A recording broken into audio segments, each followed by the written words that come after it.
আমি তো বলি আমার জাতি যদি কিচ্ছু না করত, সারাদিন পরে ঘুমানোর সময় যদি হাত দুইটা উঠায়া চোখের একটু পানি ছেড়া বলতো, মালিক এত বড় সংসার, এত যাই ঝামেলা সব সামনে নিয়ে সারা দিন তোর কাছে আসতে পারি নাই, এখন ঘুমাইতে চললাম, সকালে যদি উঠাস তাইলে উঠবো, নাইলে চির নিদ্রা হয়ে যাবে। কেননা ঘুম তো মৃত্যুই, ঘুম তো মারা যাওয়াই, নাইলে ঘুমের থেকে ওঠার দোয়া এটা কেন হবে? আলহামদুলিল্লাহিল্লাযী আহইয়ানা বাদা মা আমাতানা ওয়া ইলাইহিন নুশুর। ঘুম যদি মৃত্যু মারা না হইতো, মৃত্যু বরণ করা না হইতো, তাহলে এই দোয়া ঘুমের থেকে উঠার হতো তো হইতো কেন? অন্য দোয়া হইতো, আরো তো কত দোয়া হইতে পারতো। বোঝা গেল আমি মৃত্যুর থেকে ফিরে আসছি, মরে গেছিলাম ঘুমের ভিতরে। আমার জাতি যদি শোয়ার আগে হাত দুইটা উঠায় তওবা করে শুইত, নারী পুরুষ নির্বিশেষে, এইখানে তো এই বিশাল ওই মাথা পর্যন্ত একজনও পাওয়া যাবে কিনা যে ডেলি আমি ঘুমানোর আগে কমসে কম একটু হাত উঠায় তওবা করে হইলেও ঘুমাই, আল্লাহকে বইলা ঘুমাই, আল্লাহ যেমন করার ছিল সারাদিন করতে পারি নাই, যেমন পড়ার ছিল পড়তে পারি নাই, তোমার দিকে ছুটার ছিল ছুটতে পারি নাই, আমি কিন্তু মাপ চায় ঘুমাইতেছি। যদি উঠায় নাও ঘুমের ভিতরে, তাইলে ওদের অন্তর্ভুক্ত করো যাদের ব্যাপারে তুমি নিজেই কোরআনে বলছো ইউহিব্বুত তাওয়াবিন ওয়া ইউহিব্বুল মুতাতাহহিরিন। তুমি তওবাকারীকে ভালোবাসো, আমাকেও ভালোবাসার চাদর দিয়া ডাইবেন। আমার জাতি যদি ঘুমানোর সময় একটু তওবা করে ঘুমাইতো, একজনও তো হাত উঠাইতে পারবে না যে আমি ঘুমানোর সময় ডেলি তওবা করে ঘুমাই, তওবায় আমি অভ্যস্ত। যুবক আসো, ভাবো, সবার পায়ে হাত রাখা বলতেছি, যে যে স্থানে আছি, যার যতটুকু পজিশন দুনিয়াতে, রিক্সা চালাও, তুমিও ভাবো যে এই ছোট জীবনটা কেন দিলেন? বাবা উচিত কেন দিলেন? ওই জান্নাত পাওয়ার জন্য দিলেন। বলে আপনি কি করে বলেন? এই জন্যই বলি, কেন আমাদের যাত্রা জান্নাত থেকে, আমরা জান্নাতে যাব। আদম আলাইহিস সালাম জান্নাত থেকে যাত্রা শুরু করছেন, আবার উনি ফিরা জান্নাতেই যাবেন। আমাদেরকে যদি আল্লাহ জান্নাত না দিবে, তাহলে মুসলমানের ঘরে আমার অস্তিত্ব দিল তো দিল কেন? আমি তো ডিমান্ড নোটও ভরি নাই, আমি তো আল্লাহর কাছে চাইও নাই, আমি তো আল্লাহর কাছে অনুরোধও করি নাই। আল্লাহ সদ ইচ্ছা আমাকে মুসলমানের ঘরে পাঠাইছেন। দুনিয়াতে পা রাখতে দেরি, আজান একামতের ধ্বনি আমার কানে আসতে দেরি হয় নাই। কিন্তু সব সত্য, কিন্তু এটাও সত্য আমি সবকিছু পাওয়ার পরে হারায় গেলাম, আল্লাহকে ভুলা গেলাম। এই জন্যই কোরআন আমাদের কানে ধ্বনি দেয়, কুতিলাল ইনসানু মা আকফারা। ও মানুষ, তুই অকৃতজ্ঞ হইলি তো হইলি কি করে? উচিত তো ছিল ফল আসলে গাছ আরো ঝুঁকবে, ফল আসলে আরো ঝুঁকবে। উচিত তো ছিল শিক্ষিত মানুষগুলা শিক্ষিত হইয়া 24 ঘন্টা আল্লাহর কুদরতি পায়ে পড়া থাকবে। উচিত তো ছিল ধনী ধন পাওয়ার পরে আল্লাহর কাছে কাছে থাকবে। উচিত তো ছিল যুবক যৌবন পাওয়ার পরে আল্লাহর কুদরতি পায়ে যায় মাথা ঠেকায় দিবে, মালিক তুই আমাকে যৌবন দিছিস, দূরে যাই তো যাই কি করা, যৌবন তো তোরই দেওয়া। 24 ঘন্টা আমাদের উপরে রহমতের বৃষ্টি বর্ষিত হইতে থাকে। তারপরও আমাদের সমাজের মানুষগুলা একটু ভাবে না, একটু চিন্তা করে না এই ছোট জীবনটা কেন দিল। আসলাম আর যাব। উর্দুতে বলে খানা কামানা খানা সোনা সুবা পাখানা। এটার জন্য তো দুনিয়ায় দেন নাই, জীবনটা দেন নাই যে কামাবো, খাবো, ঘুমাবো, আর সকালে খালি করব, আবার কামানোর জন্য ছুটবো।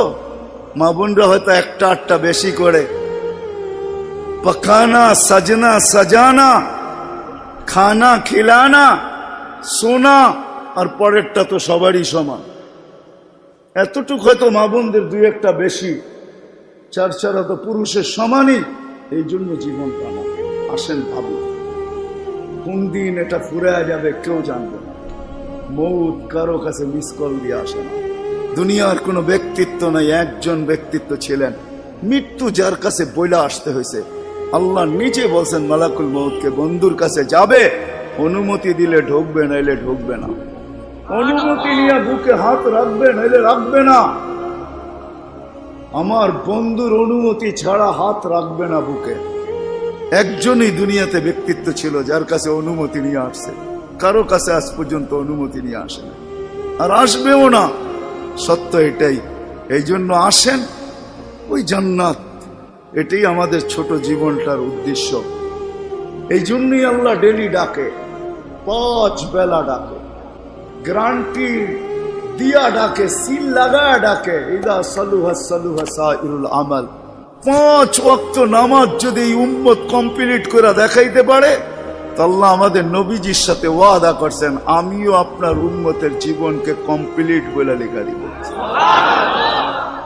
কোন বিষয়ে হাতেই লাগাবো না, চোখই বুলাবো না, নামাজ ঠিক তো ঠিক।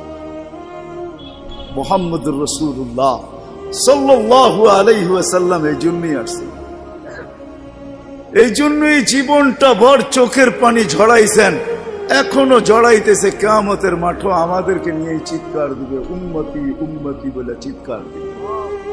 আসছিল যুবক, যৌবন অবস্থায় তোমাকে জান্নাত পাওয়ায় দেওয়ার জন্য, নাইলে যে হাদিস শুনাইছি এটা কোনোদিন হইতো না, কোনোদিন হইতো না।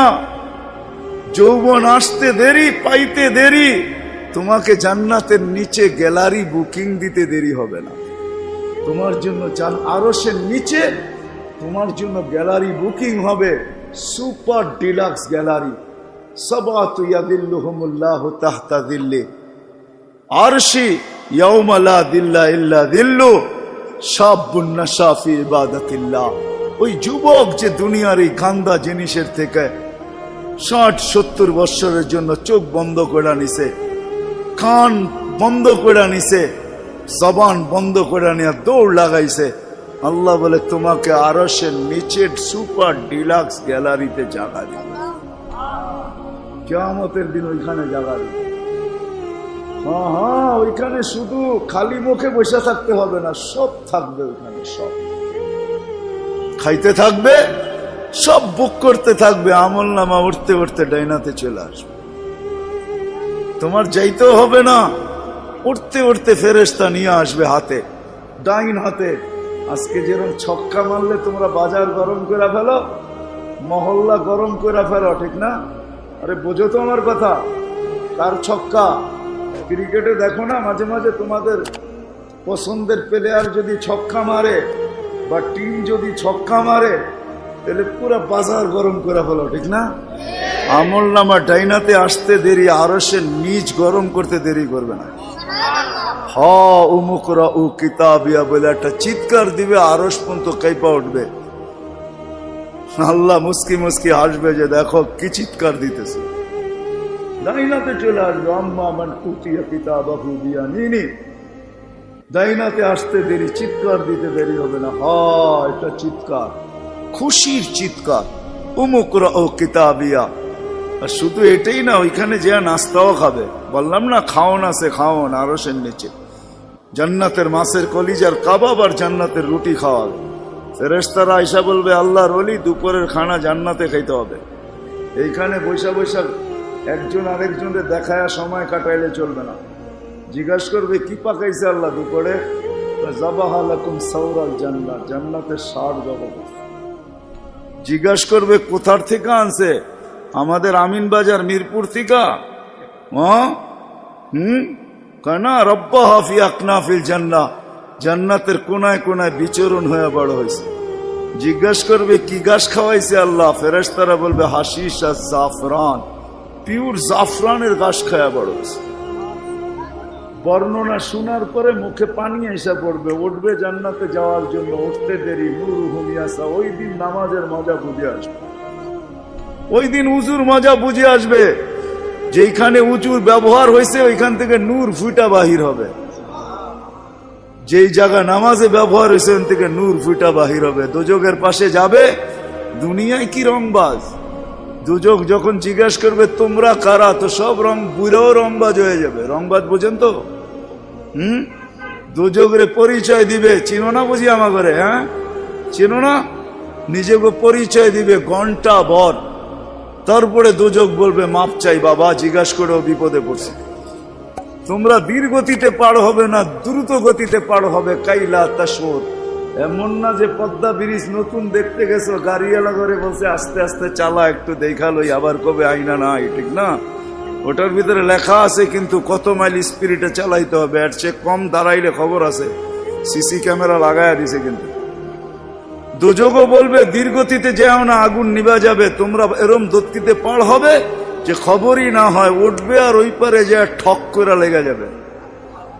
আর ফেরেশতারা প্রটোকল দেওয়ার জন্য দাঁড়ায় থাকবে। ওয়াসিকাল্লাযীনা তাকাউ রাব্বাহুম ইলাল জান্নাতি সুমারা হাত্তা ইযা জাউহা ফুতিহাত আবওয়াবুহা ওয়া ক্বালা লাহুম খাজানাতুহা সালাম। ফেরেশতারা প্রটোকল দিবে, বলবে চিরদিনের লেগে ঢোকো জান্নাতে। আমাদের নবীজি এটাও জানায় দিয়েছেন এই উম্মতকে, শুধু আমাদের নবীজি আর এই উম্মতকে, যুবক তোমাদের জান্ডা কিন্তু হাসান হুসাইনের হাতে থাকবে। মজা অন্যরকম হবে। মা বোনদের জান্ডা ফাতেমা রাদিয়াল্লাহু তাআলা আনহার হাতে থাকবে। আমাদের বয়স্কদের জান্ডা আবু বকর আর ওমর রাদিয়াল্লাহু তাআলা আনহুমার হাতে থাকবে। আল্লাহর নবীজি আগে আগে থাকবে। ওয়াস্তাকবিলুনি উম্মতি রব্বি, আল্লাহ জান্নাতের গেটে আমাদেরকে স্বাগত জানাবে। কেমন হবে? সর্বশেষ যে জান্নাতে যাবে, সর্বশেষ, শেষ পড়ার কেউ যাবে না। ও যখন জান্নাতের দরজায় যাবে, হুর দেখা 40 বছর তাকায় থাকবে, খালি রূপ দেখা 40 বছরের লেগে ট্যা হয়ে যাবে, ট্যা। 40 বছর পরে হুর ওর গালের ভিতরে চিমটিকাইটা বলবে, খালি দেখবি আর কিছু কাহিনী নাই, আর কত দেখবি তুই আমারে, চল ভিতরে। ওই জান্নাতের জন্য ছোট জীবনটা দিছে। ওটার জন্যই যার কাছে যে যে অবস্থানে, এই অবস্থানটা ওই জান্নাতের জন্য কাটাবে কিভাবে, এটার জন্য মুহাম্মদুর রাসূলুল্লাহ সাল্লাল্লাহু আলাইহি ওয়াসাল্লাম।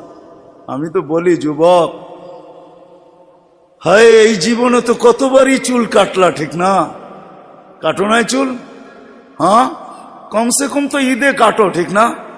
আজ পর্যন্ত সেলুনে যে কোনোদিন বলছো যে আজকে তোদের যতগুলা ডিজাইন আছে এগুলা সরা?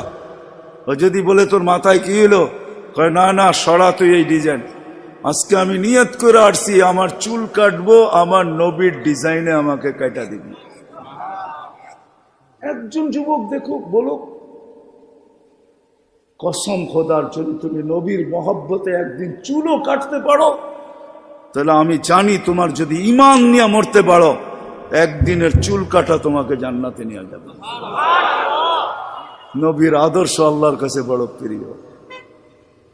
এই জন্য আসো, লম্বা করতে চাইতেছি না, আসো ছোট জীবনটা যে যেই ক্ষেত্রে আছি, যুবক যৌবনে, নারী নারীত্বে, পুরুষ পুরুষত্বে, ধনী ধনের ভিতরে, যে যে অবস্থানে আসি, পজিশনে আসি, এটা ওই জান্নাত নেওয়ার জন্য।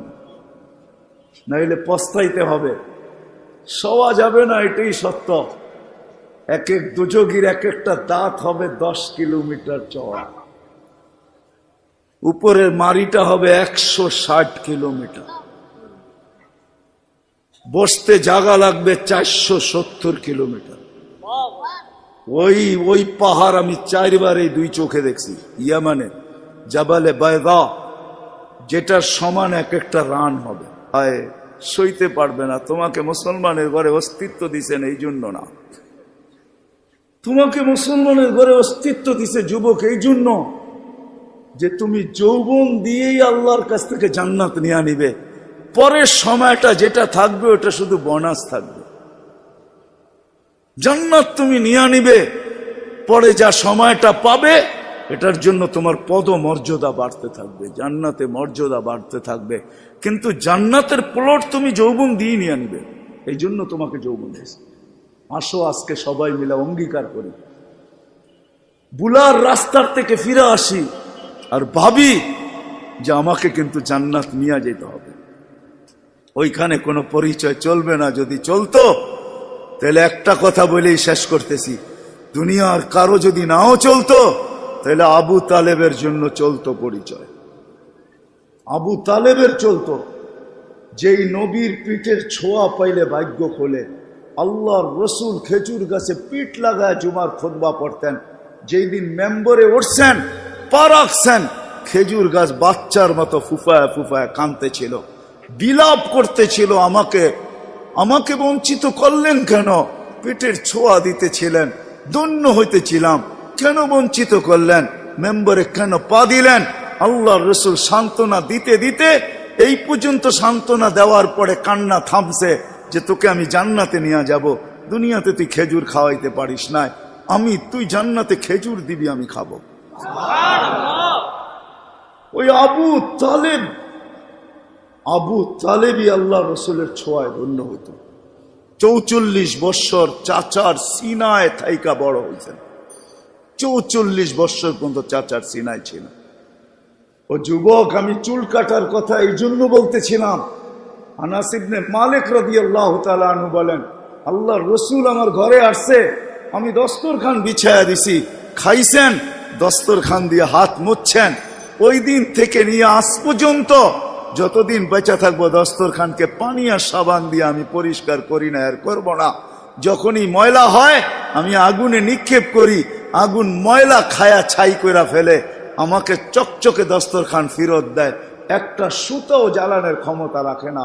যেই রসুলের হাতের ছোঁয়া পাইলে দুনিয়ার আগুন, দুনিয়ার সুতা পড়তে পারে না। তুমি যদি ওই রসুলের স্টাইলে চুল কাটো তো দোজক তোমাকে ধরবে, তো ধরবে করতে না। আমার কাছে লজিক আছে, যুক্তি আছে। আসো, কোনো পরিচয় চলবে না, চলবে শুধু মুহাম্মদুর রাসূলুল্লাহ, তার আদর্শ চলবে। এই জন্য আসেন, ওয়াদা করি আজকের থেকে যে আমি আমার জীবনটাকে আল্লাহর রসুলের আদর্শে যে জায়গায় আছি, গরিব গুরবতের ভিতরে থেকে, হায় গরিব তো ভাবে দুনিয়াও পেলাম না, আমিও ভাবি গরিব দুনিয়াও পেল না, আখেরাত যেন হাতছাড়া না হয়। কিয়ামতের মাঠের আধিপত্য গরিবদেরই থাকবে। একটাই সম্প্রদায় কিয়ামতের মাঠে, যাদের হিসাব কিতাব হবে না। কানে কানে ফেরেশতা বলবে, ইনতালিকু ইলাল জান্নাতি বিগাইরি হিসাব ওয়ালা কিতাব, তোমাদের হিসাবও নাই, কিতাবও নাই, চলো জান্নাতে চলো। এই জন্যই আল্লাহ রসুল গরিবদের ভিতরে উঠতে চাইছেন। অহশুরনি ফি জুমরাতিল মাসাকিন, হিসাব কিতাব নাই। শুধু এইখানেই শেষ না, আল্লাহ বলবে তামাত্তাউ 500 ইয়াম হাত্তা ইয়াদখুলাল আগনিয়া। দুনিয়াওয়ালারা দুনিয়ায় ভোগ করছে 60-70 বছর, তোদেরকে দেখায় দেখায়, তোরা খাবি 500 বছর ওদেরকে দেখায় দেখায়। 500 বছর পরে ধনীদেরকে যেতে দিবে। এই পাশে বসায় রাখবে, বলে বসো আর দেখো ভিতরে কি করে। গরিব বড় বড় বার্গার লইব, 2 হাতে ধরে টানবো আর খাইব। বড় বড় গ্রিল লইব, দুনিয়ার যত খানা জান্নাতের এটা লইব, আর লম্বা লম্বা টান দিব আর দেখাইব আর চোখে টিপি দিব। কি বয়ারেছেন কেন? ঠিক না? আমি তো মাঝে মাঝে বলি, হুজুররা কি বলবে জানি না, হুরেরও যদি আয়ে বলবো পরে অনেক সময় আছে তোর লোকে দেখা করার, যা এখন 500 বছর খাওয়ার অনুমতি দিছে, দুনিয়ার 60টা মিটায় লই, 500 বছর খায়া লই, পরে দেখা করবো বাগেন থেকে। হুরের কাছেও যাবে না। আল্লাহ ওই গরিবকেও ওই ক্ষেত্র দিছেন, ধনীর জন্য দিছেন। ধনীর জন্য যে দেন না এমন না। তাহলে ফুসাইল ইবনে ইয়াজ রাহমাতুল্লাহ আলাইহি বলতেন না, আমাদের সমাজের বিত্তশালীরা যদি গরিবের বাড়িতে যায় আর যা তালাশ করে কার ঘরে কি পাক হইল কি হইল না, আল্লাহর রাসূল বলে তুবাল আমির আলা বাবিল ফকির, এর চেয়ে উত্তম ধনী কেউ নাই যে গরিবের দরজায় যায় খটখটায়। ফুসাইল ইবনে ইয়াজ বলে, তুমি 1 লোকমা ক্ষুধার্তের মুখে উঠায় দিবা, লুকমাতুন ফি বাতনিন যায় খায়রুম মিন বিনাই জামে। একজন আল্লাহর ঘর বানায় যা না পাবে, তুমি গরিবের ক্ষুধার্তের মুখে 1 লোকমা উঠায় দিয়ে এর চেয়ে বেশি সওয়াব পাবে। আল্লাহর ঘর বানাইলে জান্নাত পাওয়া যায়, গরিবের মুখে 1 লোকমা খানা উঠায় দিয়েও জান্নাত পাওয়া যায়। হাদিসে কুদসি আছে, আল্লাহ বলে, আমি ক্ষুধার্ত ছিলাম, তুমি কেন খাওয়াইলে না? তো বান্দা বলবে, আপনি সুবহান, আপনি আবার ক্ষুধার্ত? তো আল্লাহ মানুষ সামনে নিয়ে আসবে, এ ক্ষুধার্ত ছিল, তোমার কাছে হাত পাচ্ছে, তুমি ধাক্কা দিয়া বাহির করে দিছ, একে খাওয়াইলে আমাকে খাওয়ানো হতো। জিজ্ঞেস করেন হাদিস আছে না নাই? আমি কাপড়হীন ছিলাম, তুমি কেন আমাকে কাপড় পরাইলে না? ধনীকেও ধন দিছেন এই জন্য, শিক্ষিতকেও শিক্ষা দিছেন এই জন্য। আসেন, অর্জন করব তো, শিখবো তো, পাক্কা ওয়াদা? নামান সর্বশেষ ওয়াদা, আজকের থেকে নামাজ ছাড়বো না।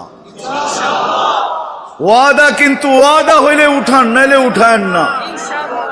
আজকের থেকে নামাজ কোনো মতে ছাড়বো না। আর সর্বশেষ কথা, আলেম ওলামাদের কাছ থেকে শিখ।